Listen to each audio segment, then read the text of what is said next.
Okay. What brings you here? I've relocated to a new base area, and Mm-hmm. it was not the best experience. Let's just say that. Tell me about it. Where's your base at? It was in, I'll show you on the map, this area right here, Uh-huh. and it was a giant cavern, like medieval dwarven cavern. Oh, that sounds awesome. Yeah, has lava everywhere and stuff, and also it's an actual cave and it has cave creatures all around it. Ouch. That doesn't Which sound very good. I was setting up base defenses and stuff, and then I got killed by a couple hundred of them. So Oh, I want to wow. find a new base that I can simply and be safe when I travel the world. Okay. Yeah, I think I have a list of 3 caves that recently have just become available that we can go check out, Okay. and we can sort of walk through them and I guess choose the best one. So Okay. yeah, come on, let's head out to the first location. All right, so this is cave number 1. As you can see, we got some resources. We got some, stone, rock. This one also has some metal, so easy access to metal. We also have water, so you can just go in your house for getting water. This one also has a very nice waterfall addition. Yeah. Yes, it's very, very beautiful. Some of the downsides of living in the redwoods, besides the upside of having an infinite amount of wood out at your disposal, you do have to put up with some neighbors, and the neighbor in particular that you're going to be putting up with is the forest tyrant. She goes by the name of Queen of K, and she kind of runs everything in the redwoods, which is very terrifying. Very territorial. Yeah, kinda, a little bit, but anyways, this is cave 1.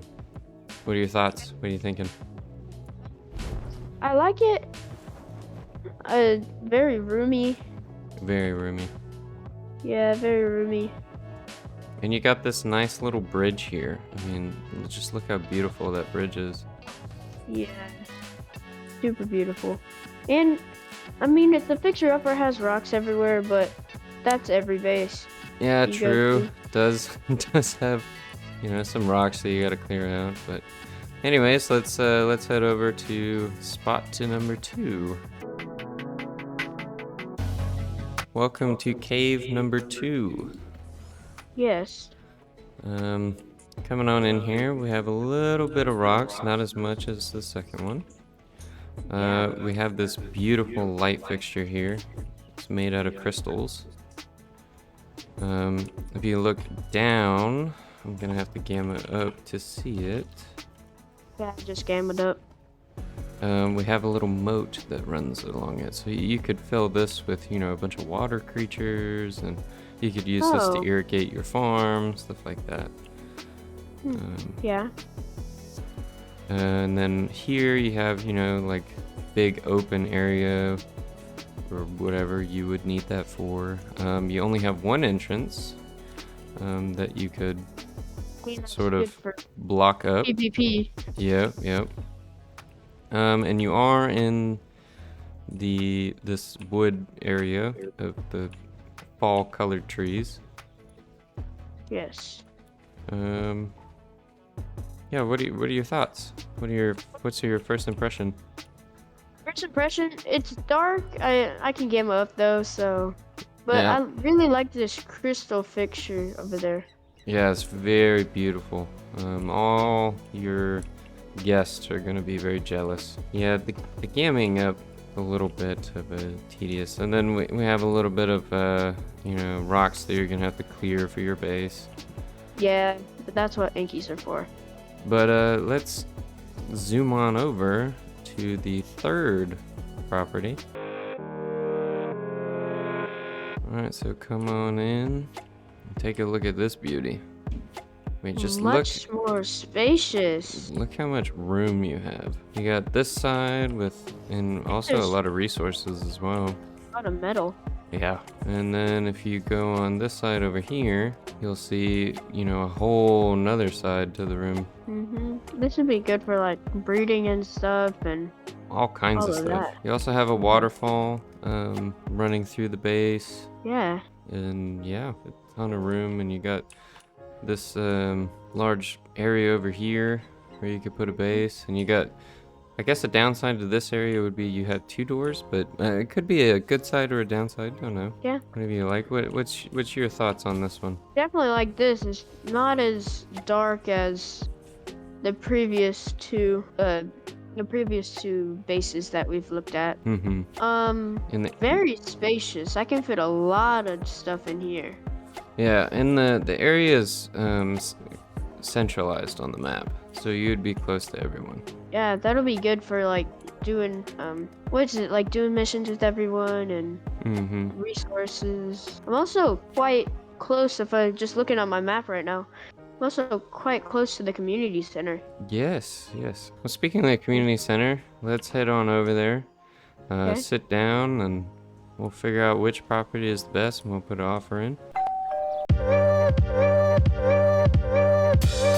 Zach is a thick-thigh-having Ark survivor who is looking for a new cave to call home. After his last failed home in the Dwarven Kingdom, his new criteria for a home is simple and safe. Of the 3 caves that Nino showed him, we have cave number 1, the Redwoods Cave, which was simple but not safe because of the dangerous neighbor. Cave number 2, the Dark Cave, was simple and safe, but Zach didn't seem to like the dark lighting. And last but not least, cave number 3, the Big Cave, was not simple because of the double doors, but it was safe. Which cave will the thick thigh king choose? Alright, Zach, let's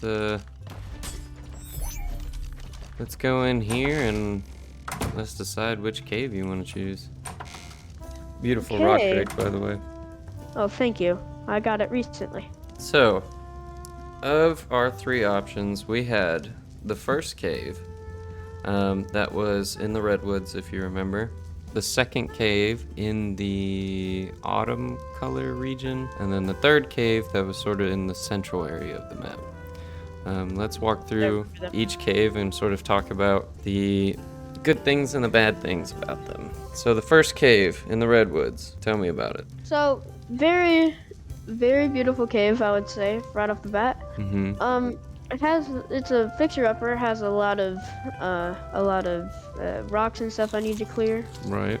But other than that, compared to the other caves that we saw, it's relatively small. Yeah, I could see that spaces. And while it does have the water feature, the nice, beautiful waterfall, there are issues of the neighbors.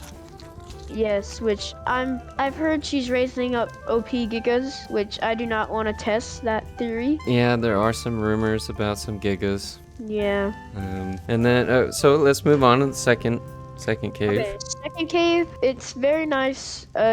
Location, it was kind of hard to find the first time we looked at it, but it has one entrance, which is good for like base raids and stuff. I like that it has like a second layer on the bottom that I can put easily water creatures in. Yeah, I can put water creatures in and have like filtration for my plants. Piping. It does have the beautiful light fixture. Yes, it does but have downside is that cave is super dark. Like I have to go gamma 7 just to see. Yeah. Yeah. And that brings us to our last cave, cave number 3. Tell me about cave number 3. What do you think? It's the biggest out of them all. Most of the rocks are gone, or if there is any, on the surface, but there's a lot of resources on the bottom, like a lot of metal, a lot of obsidian. Yeah. And like the first one, it does have that beautiful waterfall feature.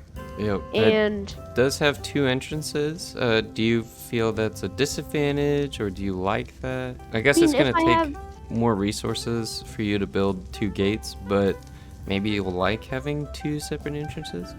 Yeah, so I don't have to go all the way around the mountain to get in. Or, yeah. Yes, it will take a little bit more, but I think it's worth it. And it does have so much room. Yes, it has a lot of room. Yeah. I'm pretty sure I can breed titanosaurs and still have room. Yeah. And the location that it has is very nice. Yes, it's very central. I have the lava island like right over there, Yep. and I have like old base right over there. And you are coastal. Yes, I am coastal. Yep. So of those three options, what one do you want to go with? Honestly, I would go with number 3. Number The 3. last cave, yes. All right. That sounds awesome. Yeah, I mean, I guess there's nothing left to do but for you to go move in. Yep. Enjoy your new cave. Well, thank you, sir. Yeah, I had a lot of fun looking at caves with you. Yes, same. Thank you for helping me with all my stuff. Sure.